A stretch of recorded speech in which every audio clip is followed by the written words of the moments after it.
You. You make me move, you make me dance. Et j'ai pas honte du tout, je reviens comme ça alors que je suis pas maquillée du tout. J'ai une sale gueule de ouf alors que dans mon ancienne vidéo j'étais en blick, mais I don't care. J'espère que vous allez bien, votre amie Naïcha est de retour et c'est pour fêter mes 1 an de transition. Comme d'habitude, tu connais, n'hésite pas à me suivre sur les réseaux sociaux, sur mon Instagram, Naïcha Dunlight. J'ai un TikTok si tu veux, mais pour l'instant je suis pas encore active. Tu peux aussi t'abonner, ça me ferait très plaisir. Allez, bref, on commence la vidéo. C'est pas la première vidéo que je fais à ce sujet sur ma chaîne et j'en ai fait une il y a 2 mois. Et là, on est là pour les 1 an, les 12 mois de transition. Donc, pour te faire un petit topo, je vais rapidement te dire ce dont je vais parler.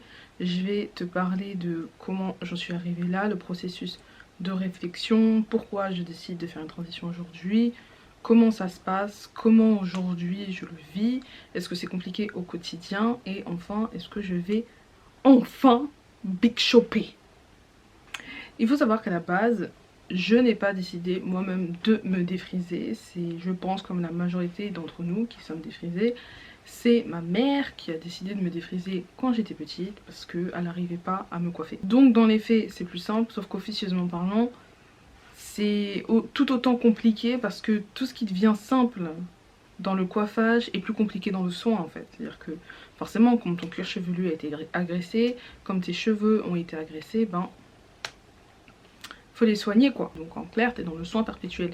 Et je pense qu'on a tous connu ce moment, c'est quand t'arrives au collège, que du coup ta mère s'occupe plus de ta tête et que c'est toi qui dois t'occuper de ta tête. Mais t'es trop jeune encore pour comprendre que ton crâne est endommagé en fait. Et c'est la décadence. Quand j'étais défrisée, je pensais vraiment que j'arrêterais jamais le défrisage parce que voilà, j'étais habituée à me voir comme ça. J'ai mis le fait d'avoir les cheveux lisses parce que je savais que c'était plus facile à manier, etc. Donc voilà. Sauf que ce qui s'est passé, c'est qu'à mes 18 ans, il y a eu 2 effets majeurs. C'est que la première, ma mère m'avait offert un défrisage dans un salon de coiffure, donc c'était plus des défrisages à la maison, c'était des défrisages en salon. Et clairement, il n'y a pas à dire, c'est beaucoup mieux. Donc pour les personnes qui sont encore défrisées, je vous conseille d'aller en salon. Vraiment, il n'y a pas photo, genre, tu vois. Même si en vrai, je vous conseille d'arrêter, mais si vous voulez continuer, faites ça par un professionnel. Et la deuxième chose, c'est que j'ai eu, comme vous le savez, j'ai fini à l'hôpital en Espagne. Et donc on m'a retiré un ovaire, etc. Ça a été un choc, c'était un traumatisme. Ça n'a rien à voir avec les cheveux, mais ça a eu un effet du coup sur mon cuir chevelu parce que j'ai développé du psoriasis. Je m'en suis pas rendu compte immédiatement que j'ai développé du psoriasis. Parce qu'on me défrise depuis que je suis toute petite concrètement, mais ça arrivait beaucoup plus tard et j'ai pas forcément fait de lien directement avec le défrisage parce que on me défrisait déjà depuis longtemps en fait, donc pourquoi j'en serrais maintenant? Et je pense que c'est lié, mais pas directement, dans le sens où comme j'ai dit, j'en faisais depuis longtemps. Après j'ai changé de défrisant, c'est aussi à prendre en compte, et je crois que le défrisant qu'on m'appliquait en salon de coiffure était plus fort que celui qu'on faisait chez moi. En plus j'ai subi un choc un peu, voilà quoi. Du coup, au fur et à mesure du temps, je me rends compte que voilà, mon crâne me gratte, que je commence à avoir des plaques, que j'ai plein de pellicules, que j'ai ceci, que j'ai cela. Et franchement, au début, je me dis, ah, c'est rien, ça va passer. Et au fur et à mesure du temps, et au fur et à mesure des mois, et au fur et à mesure des saisons, surtout les saisons, j'ai des saisons où mon cuir chevelu, il ne respire pas. En hiver, comment vous dire que c'est une horreur. Ça me gratte tout le temps. Non mais... Oh. Et du coup, au bout d'un moment, je me suis dit, écoute, tu peux pas continuer à te défriser avec ce qui se passe sur ton crâne. Concrètement, ce n'est pas possible. Je pense qu'il y a eu des choses qui ont aidé. Par exemple, il y a cette fille à la fac que j'ai rencontrée qui avait ses cheveux naturels et qui franchement c'était trop beau et tout. À chaque fois je me rappelle, je la complimentais, je lui disais oh là là ils sont trop beaux tes cheveux, j'adore tes cheveux et tout. Enfin pourquoi complimenter les gens quand en vrai tu peux avoir la même chose. Et donc du coup j'étais là non, it's the time girl, you got it, you better go. Tu vois ce que je dis? You better go. Donc I went. On peut aussi se demander pourquoi je n'ai pas big shop. Je n'ai pas big shop pour la simple et bonne raison que moi avoir le crâne rasé, il en est hors de question. J'ai pas envie en fait. Eh, franchement j'ai pas envie. Est-ce que c'est galère? Oui. Ah franchement on va pas se mytho hein, c'est galère. Moi j'ai dû réapprendre à les coiffer, réapprendre à les démêler.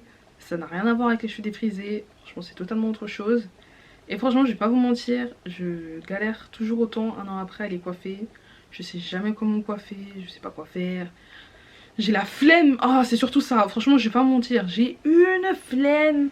Je suis une grosse flemmarde. Mais oh, j'en ai mal à la tête là. Là tu vois, je suis fatiguée de moi et je ne fais rien. Je pense que la seule chose ça va, c'est les braids.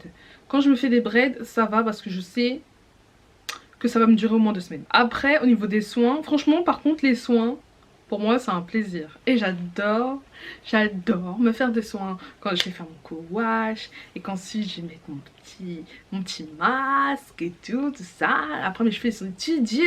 Je suis trop contente. Le problème c'est, il y a des coiffures qui sont archi belles, mais tu peux pas les faire parce que tu es en transition. Tu n'es pas une totale nappie, tu vois. Donc ça forcément ça n'aura pas le même effet sur ta grosse tête. Là j'ai commencé à trouver des nouvelles coiffures. Je suis là, tac tac tac quand je les fais et tout. Là, ouh, et moi je suis là en mode ouh. Mais en vrai grave hâte d'être nappie hein, parce que quand ça va arriver, est-ce que vous êtes prêts? Est-ce que même moi je suis prêt? Je pense réellement je suis pas prêt. Bref, est-ce que je pense couper? Honnêtement, avant je m'étais fixé des dates en mode je me disais je vais faire 2 ans, après je vais big shop, je vais faire tant de temps, après je vais big shop. Et en fait là maintenant, honnêtement, je me dis j'ai envie d'attacher. À partir du moment où je peux attacher mes cheveux, je coupe. Là déjà je vois que je peux commencer à faire des petits trucs genre avec juste mes cheveux naturels que je pourrais genre attacher, peut-être faire des couettes. Il y a moyen que je puisse faire des couettes, que je peux voilà les séparer et tout, mais par contre je peux pas les attacher entièrement. Ça par contre pas encore. Du coup je pense que je vais peut-être attendre. Je pense que dans 6 mois, en vrai de vrai, je pense que dans 6 mois c'est bon hein. En vrai je suis très contente d'être retournée au naturel, sachant que ma mère elle était pas archi chaude, genre ma mère elle est pas défrisée hein, elle est loxée, mais elle était là en mode ah, vas-y arrête tes conneries genre. Mais en vrai elle a pas forcé hein, elle a vu que je voulais le faire donc elle a fait bon bah fais. Elle était dans mode façon je suis qui? Oui je suis ta mère mais je suis qui? Donc là je vais vous montrer la longueur, donc où j'en suis au niveau de ma pouce. Je pense qu'on peut quand même voir la différence. Là c'est bien mes cheveux nappies. Et et là, et là, et bah ouais, c'est mes cheveux naturels. Donc là, sur cette mèche, on peut voir que mes cheveux nappies ont quasiment presque la même longueur que mes cheveux raides. Ça, en clair, dites-vous, je l'ai eu en 1 an. C'est vrai que ça peut ne pas sembler beaucoup, et je peux comprendre que ça en démotive certaines, mais n'oubliez pas que ce sont des cheveux crépus. C'est-à-dire que si vous les lissez, bah c'est plus long quoi. On se retrouve pour une prochaine vidéo très vite. You're the best I ever had. You're the best I